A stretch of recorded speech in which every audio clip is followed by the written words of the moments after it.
Once upon a time in a faraway land, there was a shy little boy named Carl who loved adventure. He dreamed of traveling to a magical place called Paradise Falls and living a real adventure. One day, he met a bold, loud girl named Ellie who shared the same dream. They became best friends, then husband and wife. They lived in a small house filled with memories, and they kept a glass jar to save money for their trip to Paradise Falls. But life kept interrupting their plans. They had a broken car, hospital bills, unexpected expenses. The trip never happened. Ellie grew old, got sick and passed away. Carl was left alone in the house they built together, surrounded by memories, refusing to let go. Then one day he did something wild. He tied thousands of balloons to the house and flew away, heading toward Paradise Falls to fulfill the dream, alone. But surprise! A young boy named Russell had snuck onto the porch trying to earn his assisting the elderly badge. He got stuck in the flying house.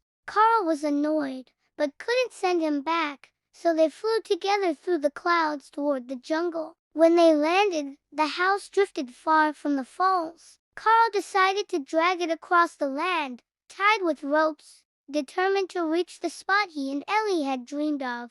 Along the way, they met a talking dog named Doug, who wore a collar that translated his thoughts.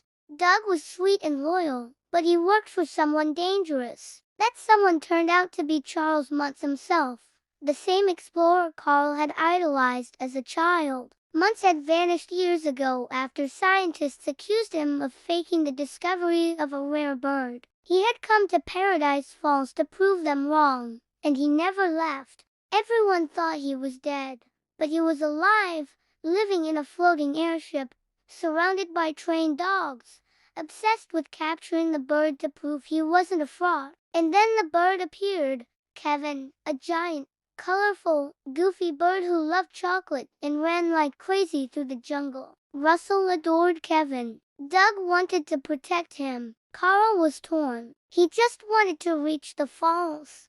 But when Kevin got hurt and Russell cried and Doug risked everything to help, Carl's heart began to change. Muntz captured Kevin and locked him in the airship. He threatened Carl and Russell. Russell was furious and told Carl he wasn't a real hero if he let Kevin suffer. Carl was shaken. He let go of his dream and sprang into action. He strapped himself to the floating house and flew toward the airship. He snuck inside, fought off the robot dogs, freed Kevin, and with Doug's help, outsmarted Muntz. In a final showdown, Carl tricked Muntz into falling from the ship. Carl, Kevin, Doug and Russell escaped and landed safely. The house drifted away, but Carl didn't care anymore. He had found something better, a new family. He returned to the city. Russell earned his badge, and Carl became the grandfather Russell never had. And Carl finally understood, the real adventure wasn't in a faraway land. It was in the people we love and the moments we share. The end.